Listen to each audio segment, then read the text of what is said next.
This is how Geoff won the German championships, the ESL Meisterschaft, in part with a perfect war.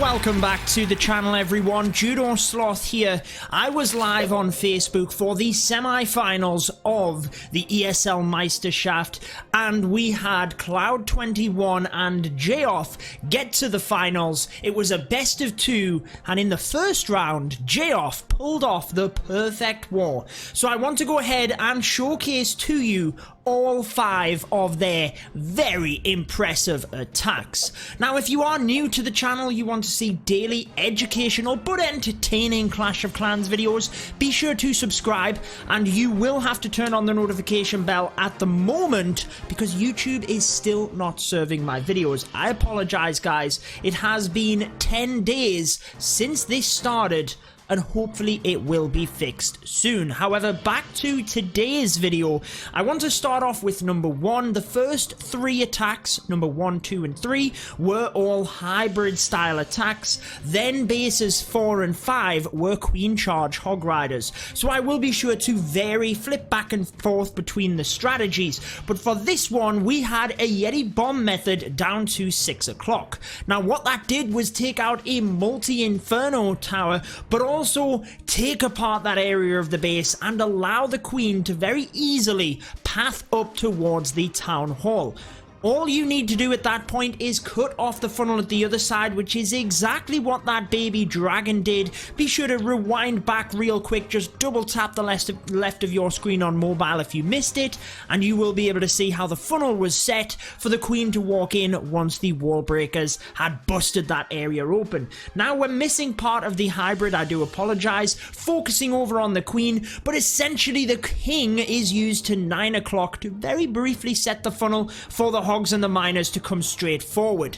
Now I know what you're thinking, what about the 2 scatter shots at the back end of the base? Well, that is where Varley had a plan for both of them. The Queen Charge would take down one of them, if nothing else it would tank one of them, whereas the second one, we could heal through it, and the freeze spell on the back end can hit not just the scatter shot, but the wizard tower as well. As you are using your spells, guys, make sure you are trying to get multiple successes from them. So you're not just freezing a single defense, you want to try and freeze as much as you can from around it. So as you can see from this hybrid attack, it is still the best Town Hall 13 attack in my opinion.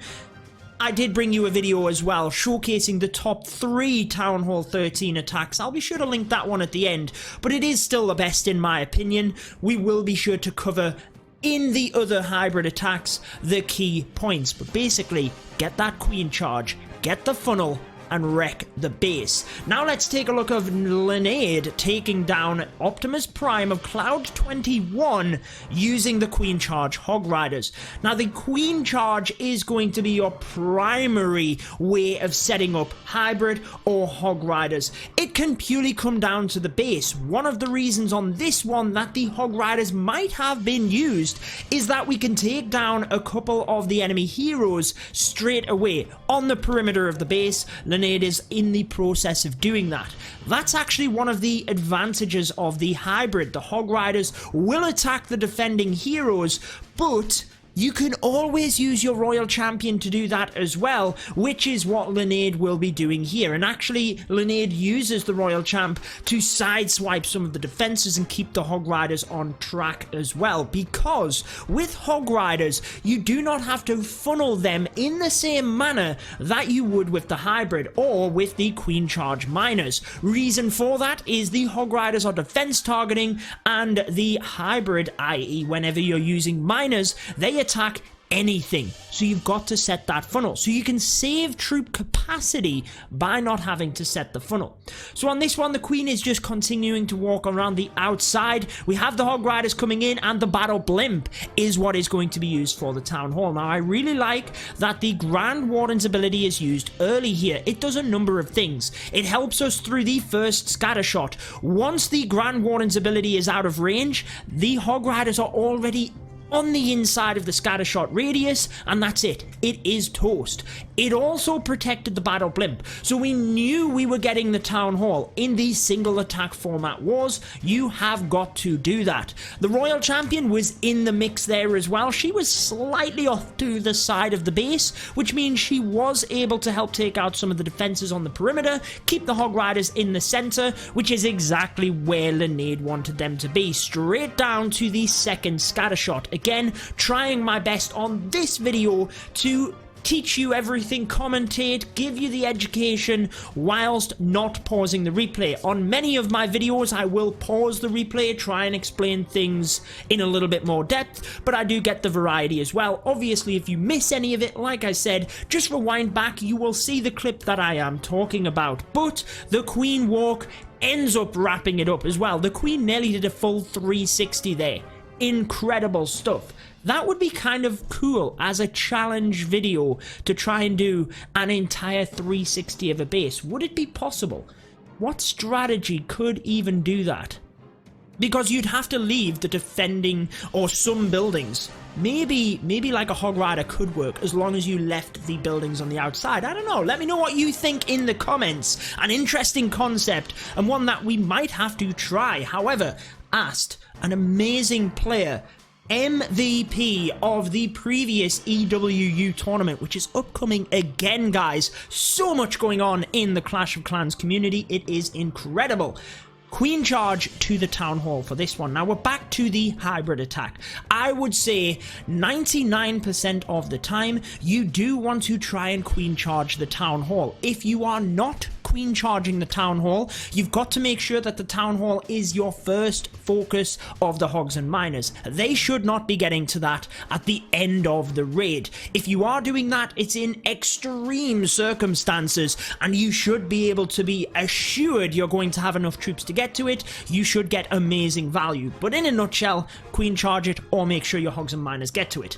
Anyways, we managed to take down the town hall, we managed to take down the clan castle, and also again the pathing is the main thing here. So the king and the siege barracks on the out-hand side of the base are what's going to focus the hogs and miners on the inside. Again, miners being troops that attack everything, you need to make sure the outside is taken away so that the hogs and miners focus on the middle. Again, look at prime example. This is what I was talking about in the first attack. The scattershot does not need to go down necessarily by the queen, she just has to tank it. And because it has a huge radius, you can relatively easily do that as long as you know where the queen is going to be. Once she's inside that radius, that is it. It's tanked, you are good for the hogs and miners to come through.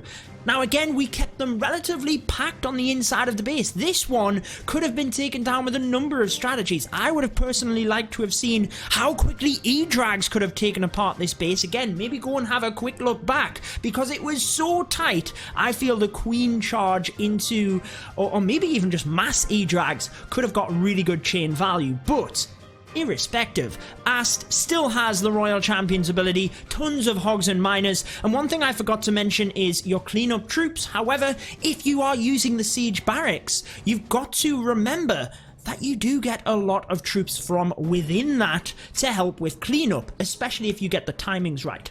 So let's move back across to a queen charge hog rider, and the final attack of the video will be against base number 3, which is another hybrid. So really a masterclass here by J-Off using the queen charge into hybrid hog riders, that style of attack. Very similar, obviously, just them very subtle details. And get some love for J-Off in the comments. Be sure to congratulate them. If you do want to see the semi-finals, by the way, they're still up on the official Clash of Clans Facebook page. You will be able to see them there. However, be sure to just give them some congratulations in the chat, guys. Amazing stuff. Now, I always like to see the wall breakers, and Jojo does a great job of just slowly getting through the base. Notice how not all of the wall breakers are spammed in, really just takes his time, and even though a lot of the initial ones go down, being patient is what allows him to get that little bit further.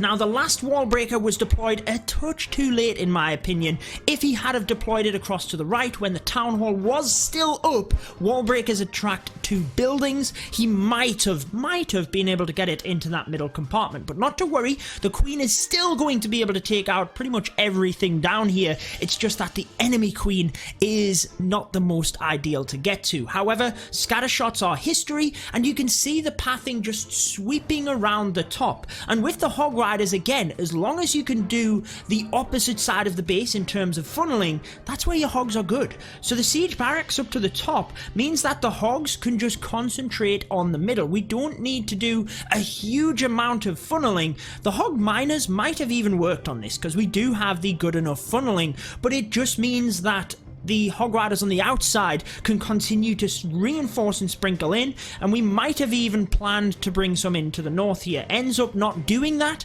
but that could have very well been the case. Actually, we do. What am I talking about? There was still a couple down there, so that was the case. And that's one thing that you might decide to use hogs as what I was explaining there. If you do have numerous defenses on the outside, it's not always the easiest to funnel. So you might just use your king or baby dragon siege barracks, but if there are defenses that are pushed to the edge of the base, like on the outside of the base, it's not always the easiest to funnel them, and that means that your miners might get caught on the outside. However, with hog riders, as you just seen, you can actually send the hog riders into that area as they come around and flatten it, so it works really well. Moving on to saving, I mean, J-Off are just stacked, aren't they? No matter how you look at it, each one of their players are incredible. But Boom, one of the best players in the game, in the world.